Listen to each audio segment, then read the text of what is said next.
ఇవాళ వైద్య విధానం మాట్లాడుతూ ఉంది. ఏమని? ఆధునిక వైద్య విధానం చాలా క్లియర్గా చెప్తా ఉంది. డిజెనరేటివ్ డిసీజెస్ కానీ, సైకోసోమాటిక్ డిసీజెస్ కానీ, ఆటోఇమ్యూన్ డిసీజెస్ కానీ, ఇవన్నీ కూడా లైఫ్ స్టైల్ డిజార్డర్స్ మాత్రమే, జీవన విధానంలోని లోపం వల్ల వస్తున్న జబ్బులు మాత్రమే. పరిష్కారం ఏమిటి? జీవన విధానంలోని లోపాన్ని సరిచేసుకోవడం అని. మొత్తం ఈ జబ్బుల పర్సెంటేజ్ ఎంత? సుమారు 85 to 90% జబ్బులన్నీ అవే. అంటే ఇవాళ సమాజంలో ఉన్న జబ్బుల్లో 85% to 90% జబ్బులన్నీ కూడా లైఫ్ స్టైల్ డిజార్డర్స్, జీవన విధానంలోని మార్పుల వల్ల తగ్గుతాయి అని మోడర్న్ సైన్స్ అనౌన్స్ చేసినట్టయితే దాని అర్థం ఏమిటి? ప్రధానమైనది ప్రకృతిని అనుసరించడం.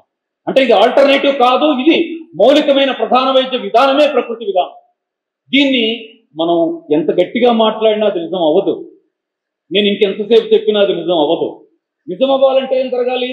సత్యమని ఒక వాక్యం మనకు తెలిసి అది నీకే కావచ్చు, కానీ అది నిజం అవ్వాలంటే ఏం జరగాలంటే అది ప్రాక్టీస్లోకి వెళ్ళాలి. నువ్వు ఎంత మంచి మాట చెప్పినా ఆచరణలోకి రాకపోతే, ఇప్పుడు నేను 10 నిమిషాలు అన్నాను, మరి అయిపోయిందో ఏమో నేను పెట్టుకున్న టైం నాది. నేను 1 గంట మాట్లాడతాను ఇదే అంశాన్ని అనుకోండి, ప్రయోజనమే లేదండి. ఈవినింగ్ దాకా మాట్లాడతాను, ఉపయోగం ఏంటి? మీరు క్లాసులో విన్నారు, 21 రోజులు రోజు మాట్లాడుతూనే ఉన్నాను కదా సైన్స్. ప్రయోజనం ఏంటి? మీరు పాటించినప్పుడు మాత్రమే ఫలితం అవుతుంది. అలాగే ఇప్పుడు ఇది ప్రూవ్ అవ్వాలంటే ఏం జరగాలంటే, హైదరాబాదు మూలలకి సిద్ధార్థ యోగ విజ్ఞానం వెళ్ళి తీరాలి.